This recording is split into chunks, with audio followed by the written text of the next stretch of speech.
All aboard the kleptocracy tour. Our guide, Russian anti-corruption activist Roman Borisovich. Previous tours have focused on Russia and the Middle East. Now Nigeria's in the spotlight. Our goal is to stop the avalanche of dirty money that is pouring into the real estate in the UK and particularly into central London.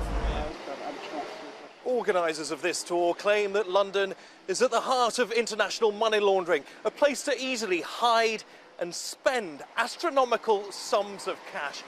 And where does a lot of that money go? Into London's lucrative property market. We pass a $3 million property recently seized from Nigeria's former oil minister, Dezani Alison Madueke. It's one of several apartments owned by Madueke in London. Gifts allegedly from Nigerian businessmen seeking oil production contracts. She's under investigation in both Nigeria and the US. And this property near Hyde Park, owned by a family of Abdulsalami Abubakar, interim military leader of Nigeria in the late 1990s. He's accused of dodging taxes and siphoning state assets. Number 10.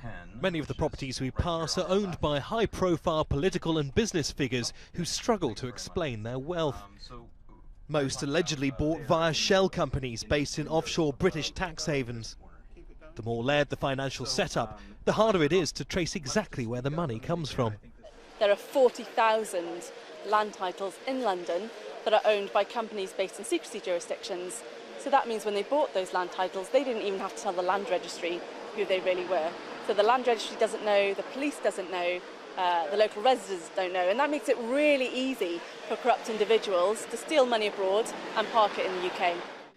On a visit to London, Nigeria's information minister told us that he believes 55 people are responsible for stealing $6.2 billion from the Nigerian treasury between 2006 and 2013. If only 1/3 of that money was returned to the treasury, it would have built 600 kilometers of roads, 37 hospitals, 20,000 housing units, and would have been able to train 4,000 children from primary school to university level. It's a side of London few will ever see. A tour organisers hope will dissuade others from choosing the UK to stash their cash. Neve Barker, Al Jazeera, London.